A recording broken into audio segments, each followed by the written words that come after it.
এখন যেটুকু দেখলাম এই কাজটুকুর আমি কিন্তু 2015 সালে যে ভিজিট আসছিলাম বোধ হয় 23-এর দিকে, তখন অনেকগুলি বিষয় নিয়ে আলোচনা করছে এবং অনেকগুলো জায়গা ভিজিটও করছি। করার পরবর্তীতে ওনার চেয়ারম্যান মহোদয় এই কাজগুলি আগায় নিয়ে আসছে। এখন যে কাজগুলো করতে গিয়ে আমাদের যে জায়গায় সমস্যা তৈরি হচ্ছে, প্রথম আমরা যদি একটা প্রজেক্ট বলি, যেটা আমাদের চেয়ারম্যান সাহেব দেখাইছেন আমাদেরকে, যে আমাদের হাউজিং প্রকল্প 1, এইটা মানে কোনো সমস্যার কোনো লিঙ্কেজ পাওয়া যাচ্ছে না। কেন এই ধরনের সমস্যা হবে? এটা আসলে কোনোভাবেই হওয়ার কথা না। আমার প্রজেক্ট টিপিপিতে যেটা থাকে, যদি আমি এতটুকু জমির মধ্যে প্রজেক্ট বাস্তবায়ন করবো, জমিও আমি কিনলাম, কেনার পরে দেখা গেল যে আবার জমি কিনলাম, সেটা না টিপিপির বাইরে, আবার এখন আমার প্রস্তাবনা দিচ্ছি আরও জমি লাগবে, এইভাবে তো কোনো প্রজেক্ট বাস্তবায়ন করা যায় না। এটার ব্যর্থতা কাদের সেটা দেখতে হবে, যাদের ব্যর্থতা আছে তাদেরকে জবাব দিতে আনতে হবে। আর আরেকটা জিনিস, যেটা এখন আমরা জোড়াতালির যে সমাধানে আসতে চাচ্ছি, সেই সমাধানটার ক্ষেত্রে আমাদের একটু চিন্তা ভাবনা করতে হবে। কারণ কমার্শিয়াল স্পেস যদি আমি করতে চাই, তাহলে সমস্যা দুইটা। একটা সমস্যা হলো কমার্শিয়াল স্পেসে যে জায়গাটুকু আমরা নিতে চাচ্ছি, সেই জায়গা নিয়ে মালিকানা নিয়ে মামলা আছে। মালিকানা নিয়ে যদি মামলা থাকে, তাহলে আমরা এই জায়গাটা নিতে পারবো কিনা। দুই নম্বর হলো, আমি যদিও সেই কমার্শিয়াল স্পেসটা ওই জায়গাটার মধ্যে এটা কমার্শিয়ালি এটা চলবে কিনা, এই জায়গাটা আমার কেউ নিবে কিনা, এটা ভায়াবল কিনা, এটা চিন্তা করতে হবে।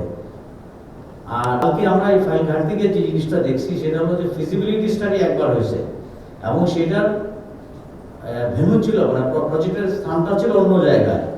সেই ফিজিবিলিটি স্টাডির রিপোর্ট যেটা হয়েছে, পরবর্তী সময় যখন প্লেসটা চেঞ্জ হয়েছে, চেঞ্জ হওয়ার পরে নতুন করে ফিজিবিলিটি স্টাডি না করে ফিজিবিলিটি স্টাডি ওই আগের যেটা হয়েছিল সেটা কাট পেস্ট করে এনে দিয়ে বলা হয়েছে ফিজিবিলিটি স্টাডি হয়েছে। এই চালাকিগুলো কেন দরকার আমাদের? এটা কি দরকার ছিল? আমরা যদি প্রজেক্ট করতে চাই, প্রজেক্টের মতো করব, কস্টিং ঠিক করব। আর চেয়ারম্যান সাহেব আরেকটা কথা যেটা বলতে চাচ্ছেন আপনারা, যে আপনার ডিপিপি কস্টের বাইরে দাম নিয়ে আসছে, এটা ঠিক না। কিন্তু ডিপিপিতে, রিভাইজ ডিপিপিতে আপনি বলছেন 3800 টাকা ফ্ল্যাটের দাম নির্ধারণ করছেন আপনি, আর যখন বলবেন যে ডিপিপি কস্টের বাইরে, তখন এটা ঠিক না। ডিপিপিতে অ্যাপ্রুভ রেট 3800 টাকা।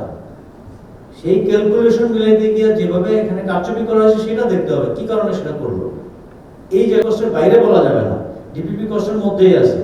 ডিপিপিতে আপনার কষ্ট 4400 টাকা আসছে, 4400 টাকায় 3800 টাকা ফিক্স করছেন, এখানে কিন্তু হাইপোথিসিস দেওয়া আছে কিভাবে আপনি 3800 টাকা নিয়ে আসছেন। এবং বলা হয়েছে যে প্রজেক্ট রিভিশনের সময় যে এটা আমরা নতুন জমি কেনার পরেও আমার ফ্ল্যাটের দাম কমবে, বাড়বে না।